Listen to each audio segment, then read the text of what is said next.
Hello friends, welcome to all government jobs Telugu. Central government నుంచి release అయిన మరొక job నోటిఫికేషన్తో మీ ముందుకు వచ్చారండి. ఎక్కడి నుంచి అంటే సెంట్రల్ పవర్ రీసెర్చ్ ఇన్స్టిట్యూట్ నుంచి మనకు ఒక నోటిఫికేషన్ రిలీజ్ అయింది. ఇక్కడ ఉండే స్పెషాలిటీ ఏంటంటే ఈ సెంట్రల్ పవర్ రీసెర్చ్ ఇన్స్టిట్యూట్ యొక్క ఒక యూనిట్ మన తెలంగాణ హైదరాబాద్లో కూడా ఉందండి. సో అక్కడ కూడా పోస్టింగ్ వచ్చే అవకాశం ఉంది. అండ్ ఇంకొక ఇంపార్టెంట్ పాయింట్ ఏంటంటే మనకి ఎగ్జామినేషన్ సెంటర్ కూడా హైదరాబాద్లో ఉంది. సో డెఫినెట్గా Andhra Telangana both male and female ఇద్దరు కూడా ఈ అవకాశాన్ని యూటిలైజ్ చేసుకోండి. అండ్ ఫర్దర్గా డీటెయిల్స్లోకి వెళ్ళే ముందు వీడియో చూసి ప్రతి ఒక్కరు ఒక లైక్ కొట్టి నాకు కొంచెం సపోర్ట్ చేయండి. ఇలాంటి మరిన్ని జాబ్ అప్డేట్స్ మీ ముందుకు తీసుకురావడానికి మీరు కొట్టే ఒక లైక్ నాకు ఎంకరేజ్మెంట్లో ఉంటుంది. సో వీడియో చూసి ప్రతి ఒక్కరు లైక్ కొట్టి తర్వాత వీడియోని కంటిన్యూ చేయండి. అండ్ అలానే ఎవరైతే ఛానల్ని ఫస్ట్ టైం విజిట్ చేస్తున్నారో వాళ్ళు వెంటనే ఛానల్ని సబ్స్క్రైబ్ చేసుకొని బెల్ ఐకాన్ ప్రెస్ చేసి ఆల్ నోటిఫికేషన్స్ ఆన్లో పెట్టుకోండి. ఎందుకంటే మన ఛానల్ నుంచి రెగ్యులర్గా జాబ్ అప్డేట్స్ వస్తాయి. అన్నీ కూడా పర్మనెంట్ గవర్నమెంట్ జాబ్ అప్డేట్సే. అండ్ అలానే మనకు వాట్సాప్ అండ్ టెలిగ్రామ్ ఛానల్ కూడా ఉన్నాయి. లింక్ డిస్క్రిప్షన్లో పెట్టాను. ఎవరైతే వాట్సాప్ వాడుతున్నారో వాళ్ళు వాట్సాప్ ఛానల్లో, అలానే ఎవరైతే టెలిగ్రామ్ యూస్ చేస్తున్నారో వాళ్ళు టెలిగ్రామ్ ఛానల్లో జాయిన్ అవ్వండి. అక్కడి నుంచి కూడా మీకు రెగ్యులర్గా జాబ్ అప్డేట్స్ వస్తాయి. ఓకే, ఇంకా మనం లేట్ చేయకుండా డీటెయిల్స్లోకి వెళ్తే ఇదిగోండి ఇది అఫీషియల్ వెబ్సైట్.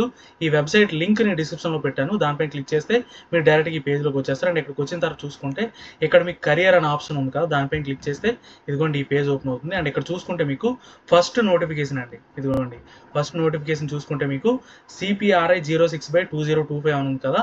ఈ నోటిఫికేషన్లో మీకు మీరు అప్లై చేయాలి అనుకుంటే ఇదిగోండి లింక్ టు అప్లై అని ఉంది కదా, దానిపైన క్లిక్ చేస్తే మీకు అప్లికేషన్ ప్రాసెస్ అనేది స్టార్ట్ అవుతుంది. ఇక్కడ నుంచి మీరు అప్లై చేసుకోవచ్చు. అండ్ మీరు నోటిఫికేషన్ డౌన్లోడ్ చేసుకోవాలనుకుంటే ఇదిగోండి ఇక్కడ డీటెయిల్డ్ అడ్వర్టైజ్మెంట్ అని ఉంది కదా, దానిపైన క్లిక్ చేస్తే మీకు ఇదిగోండి ఈ అడ్వర్టైజ్మెంట్ అనేది డౌన్లోడ్ అవుతుంది అనమాట. ఇక్కడ క్లియర్గా మెన్షన్ చేశాడు సెంట్రల్ పవర్ రీసెర్చ్ ఇన్స్టిట్యూట్ అనేది మనకి an autonomous society under ministry of power government of India, ministry of power government of India అండర్లో వర్క్ అవుతుంది అనమాట. ఓకే, అండ్ ఇక్కడ చూసుకుంటే మీకు క్లియర్గా మెన్షన్ చేశాడు ద CPRI హెడ్ ఆఫీస్ ఈ సిచ్యువేటెడ్ అట్ బెంగళూరులో హెడ్ ఆఫీస్ ఉంది. అండ్ యూనిట్స్ ఎక్కడెక్కడ ఉన్నాయంటే మనకి హైదరాబాద్లో కూడా ఉంది. ఆల్రెడీ చెప్పాను కదా, హైదరాబాద్లో కూడా మీకు యూనిట్ అనేది ఉంది. ఇక్కడ క్లియర్గా మెన్షన్ చేశాడు CPRI invites online application for the eligible Indian national for filling up the vacancy in the following post various locations in India. అంటే ఇండియాలో ఉండే అన్ని లొకేషన్స్లో కూడా పోస్టింగ్ వచ్చే అవకాశం అయితే ఉంది. మన హైదరాబాద్లో కూడా ఒక యూనిట్ ఉంది కాబట్టి అక్కడ కూడా మస్ట్ అండ్ షుడ్గా మనకి పోస్టింగ్ వచ్చే అవకాశం అయితే ఉంది. సో డెఫినెట్గా అందరూ కూడా అవకాశాన్ని యూటిలైజ్ చేసుకోండి. ఇవన్నీ కూడా ఆన్లైన్ అప్లికేషన్స్ ఏనండి, అదర్ మోడ్ ఆఫ్ అప్లికేషన్స్ ఏవి కూడా యాక్సెప్ట్ చేయరు. అండ్ ఇక్కడ చూసుకుంటే మీకు ఏ పొజిషన్కి వేకెన్సీస్ రిలీజ్ అయ్యాయి అండ్ కేటగిరీ వేకెన్సీస్ ఏంటి అవన్నీ కూడా చూద్దాం. అండ్ ఇక్కడ చూసుకుంటే మీకు టోటల్గా 5 కేటగిరీ పొజిషన్కి వేకెన్సీస్ ఉన్నాయి. ఇక్కడ చూసుకుంటే మీకు సైంటిఫిక్ అసిస్టెంట్ అలాగే ఇంజనీరింగ్ అసిస్టెంట్ ఈ 2 కేటగిరీ పొజిషన్కి కలిపి మీకు అన్రిజర్వ్డ్లో 7 వేకెన్సీస్ అండ్ అలానే EWSలో 5 వేకెన్సీస్ ఉన్నాయి. అండ్ అలానే మీకు టెక్నీషియన్ గ్రేడ్ 1 దీనికి అన్రిజర్వ్డ్లో 4 వేకెన్సీస్ అండ్ OBCలో 2 వేకెన్సీస్, టోటల్గా 6 వేకెన్సీస్ ఉన్నాయి. అండ్ జూనియర్ హిందీ ట్రాన్స్లేటర్కి 1 వేకెన్సీ. అండ్ అలానే అసిస్టెంట్ గ్రేడ్ 2 పొజిషన్కి మీకు 23 వేకెన్సీస్ ఉన్నాయి. అండ్ అలానే అసిస్టెంట్ లైబ్రరీకి 2 వేకెన్సీస్ ఉన్నాయి. టోటల్గా 44 వేకెన్సీస్ ఉన్నాయన్నమాట అన్ని పోస్టులకి కలిపి. అండ్ ఫర్దర్గా చూసుకుంటే ఎడ్యుకేషన్ క్వాలిఫికేషన్స్ అండ్ ఎక్స్పీరియన్స్ అండి. ఇక్కడ చూసుకుంటే మీకు ఈ సైంటిఫిక్ అసిస్టెంట్ అండ్ అలానే ఇంజనీరింగ్ అసిస్టెంట్ ఈ 2 పొజిషన్లకి మాత్రమే మీకు 5 years ఎక్స్పీరియన్స్ అడిగాడు అనమాట. ఈ 2 పొజిషన్లకి కూడా చూసుకుంటే మీకు సైంటిఫిక్ అసిస్టెంట్కి అయితే first class BSc in chemistry ఉండి 5 years ఎక్స్పీరియన్స్ ఉండాలి. ఓకే, అండ్ అలానే ఇంజనీరింగ్ అసిస్టెంట్ చూసుకుంటే మీకు 3 years డిప్లొమా ఉండాలి. దేంట్లో అంటే ఎలక్ట్రికల్ సివిల్లో కానీ 3 years డిప్లొమా ఉండి 5 years ఎక్స్పీరియన్స్ ఉండాలి. ఈ 2 కేటగిరీ పొజిషన్కి మాత్రం మీకు 5 years ఎక్స్పీరియన్స్ అడిగాడు. ఏజ్ చూసుకుంటే 35 years బిలో ఉండాలన్నమాట, ఇది మ్యాక్సిమం ఏజ్. అండ్ దీంతో పాటు ఏజ్ క్రైటీరియా ఏజ్ రిలాక్సేషన్ అన్ని కూడా ఆల్ గవర్నమెంట్ సర్వీస్కి ఉన్నట్టు దీనికి కూడా ఉంటుందన్నమాట. అండ్ ఫర్దర్గా ఇంకొక కేటగిరీ పొజిషన్ చూసుకుంటే టెక్నీషియన్ గ్రేడ్ 1 అండి. దీనికి చూసుకుంటే మీకు ITA ట్రేడ్ సర్టిఫికేట్ ఇన్ ఎలక్ట్రికల్లో ITA సర్టిఫికేట్ ఉంటే మీరు హ్యాపీగా ఈ పొజిషన్కి అప్లై చేయొచ్చు.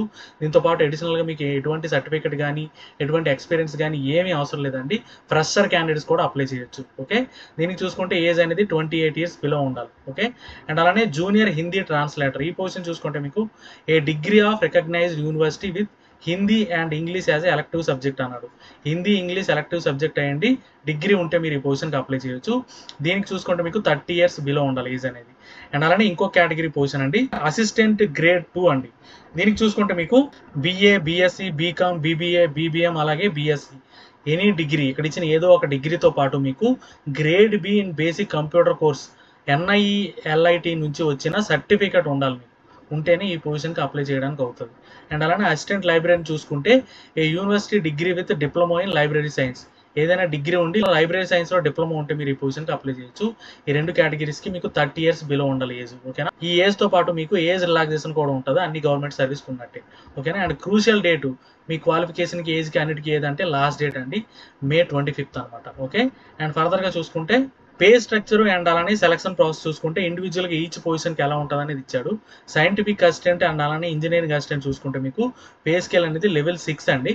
దీనికి 35,400 నుంచి 1,12,400 అంటే ఈజీగా మీకు 71,000 వరకు ఉంటుంది. ఓకేనా. దీనికి సెలక్షన్ ప్రాసెస్ ఎలా ఉంటుందంటే కంప్యూటర్ బేస్డ్ టెస్ట్ ఉంటుంది, దాంతోపాటు స్కిల్ టెస్ట్ కూడా ఉంటుంది ఈ 2 పొజిషన్కి. ఓకే. అండ్ ఇక్కడ మీకు టెక్నీషియన్ గ్రేడ్ 1 చూసుకుంటే మీకు ఈ పొజిషన్కి 19,900 నుంచి 63,200 అంటే ఈజీగా మీకు 40,000 పైనే శాలరీ ఉంటుంది. దీనికి కూడా CBTతో పాటు ట్రేడ్ టెస్ట్ కూడా ఉంటుంది. ఓకేనా. అండ్ మిగిలిన పొజిషన్ చూసుకుంటే జూనియర్ హిందీ ట్రాన్స్లేటర్ దీనికి పే లెవెల్ 6 అండి. 35,400 నుంచి 1,12,400 అంటే దీనికి కూడా మీకు 71,000 వరకు ఉంటుంది. దీనికి ఓన్లీ CBT ద్వారా సెలక్షన్ అనేది ఉంటుంది. అండ్ అసిస్టెంట్ గ్రేడ్ 2 చూసుకుంటే 25,500 నుంచి 81,100 అండి ఈ పొజిషన్కి. అలాగే అసిస్టెంట్ లైబ్రరీ ఈ రెండింటికి కూడా పే స్కేల్ ఒకటే. అండ్ సెలక్షన్ ప్రాసెస్ కూడా ఓన్లీ CBT ద్వారానే ఉంటుందన్నమాట. ఓకేనా. అండ్ ఫర్దర్గా చూసుకుంటే సెలెక్ట్ అయిన వాళ్ళకి 2 ఇయర్స్ ప్రొబేషన్ ఉంటుందండి, తర్వాత కన్ఫర్మ్ చేస్తారు. అండ్ నెక్స్ట్ చూసుకుంటే జనరల్ టర్మ్స్ అండ్ కండిషన్స్ అండి. ఇండియన్ నేషనాలిటీ ఉన్న వాళ్ళు ఎవరైనా అప్లై చేయొచ్చు. 18 ఇయర్స్ అబవ్ ఉండాలన్నమాట. అండ్ ఎలా అప్లై చేయాలంటే మీకు ఆల్రెడీ చెప్పాను కదా, కన్సర్న్ వెబ్సైట్లో నుంచే మనం ఇక్కడికి వచ్చాం. అక్కడ క్లియర్గా ఆన్లైన్ అప్లికేషన్కి లింక్ కూడా ఉంది, దానిపైన క్లిక్ చేసి మీకు అప్లికేషన్ ప్రాసెస్ అనేది స్టార్ట్ అవుతుంది. అండ్ ఇంపార్టెంట్ అప్డేట్స్కి రెగ్యులర్గా వెబ్సైట్ అనేది విజిట్ చేయమని చెప్తున్నాను అనమాట. ఏమైనా అప్డేట్ ఉంటే మన ఛానల్లో డెఫినెట్గా అప్డేట్ ఇస్తాను. అండ్ ఫర్దర్గా చూసుకుంటే ఇక్కడ చూసుకుంటే మీకు ఇంకొక ఇంపార్టెంట్ పాయింట్ అండి, ఇవన్నీ కూడా సెంట్రల్ గవర్నమెంట్ సర్వీసెస్ అండి.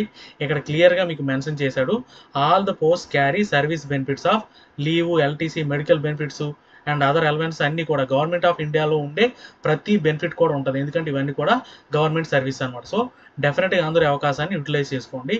అండ్ ఫర్దర్గా చూసుకుంటే registration and submission of online application అండి. ఆన్లైన్ అప్లికేషన్ ఆల్రెడీ మీకు చూపించాను కదా, అక్కడికి వెళ్ళి మీరు అప్లై చేయాలి. అండ్ అప్లై చేసే ముందు ఏ డాక్యుమెంట్స్ ఏమి ఉండాలనేది కూడా ఇక్కడ చూపించాడు. Valid email ID, mobile number ఉండాలి. ఎందుకంటే మీకు త్రూ అవుట్ రిక్రూట్మెంట్ ప్రాసెస్ మీకు ఏ కమ్యూనికేషన్ జరగాలన్నా మీరు ఇచ్చే ఈమెయిల్ ID, మొబైల్ నెంబర్కే జరుగుతుంది. అండ్ దాంతోపాటు మీకు స్కాన్డ్ ఫోటోగ్రాఫ్, స్కాన్డ్ సిగ్నేచరు, అలాగే మీ క్వాలిఫికేషన్ సర్టిఫికేట్స్ ఇవన్నీ కూడా మీరు స్కాన్ చేసి పెట్టుకొని అప్పుడు ఆన్లైన్ అప్లికేషన్ ప్రాసెస్ స్టార్ట్ చేస్తే బెటర్ అనమాట. ఓకేనా.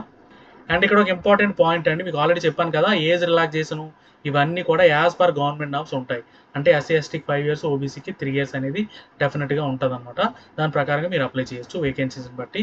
అండ్ నెక్స్ట్ చూసుకుంటే payment of fees and application fees విషయానికి వస్తే సైంటిఫిక్ అసిస్టెంట్, ఇంజనీరింగ్ అసిస్టెంట్, అలాగే జూనియర్ హిందీ ట్రాన్స్లేటర్ ఈ 3 పొజిషన్లకి 1,000 రూపీస్ పే చేయాలండి. For each post 1,000 rupees pay చేయాలి. అండ్ మిగిలిన పొజిషన్స్ ఏవైతే ఉన్నాయో టెక్నీషియన్ గ్రేడ్ 1, అసిస్టెంట్ గ్రేడ్ 2, అలాగే అసిస్టెంట్ లైబ్రరీ ఈ 3 పొజిషన్కి చూసుకుంటే 700 రూపీస్ పే చేయాలన్నమాట. అండ్ ఇక్కడ చూసుకుంటే SC ST PWD, ex service men, అలాగే ఉమెన్ క్యాండిడేట్స్కి ఎగ్జామ్స్ ఉంది, వాళ్ళు పే చేయాల్సిన అవసరం లేదు. మిగిలిన వాళ్ళందరూ కూడా ఇక్కడ ఇచ్చిన మీరు అప్లై చేసే పోస్ట్ను బట్టి మీరు ఫీజు అనేది పే చేయాలన్నమాట. అండ్ నెక్స్ట్ చూసుకుంటే మనం ఆల్రెడీ చెప్పుకున్నాం కదా, మీకు ఇంపార్టెంట్ డేట్స్ అండి. ఇంపార్టెంట్ డేట్స్ విషయానికి వస్తే మీకు ఆన్లైన్ అప్లికేషన్ ఓపెనింగ్ అనేది May 5th నుంచి స్టార్ట్ అయింది.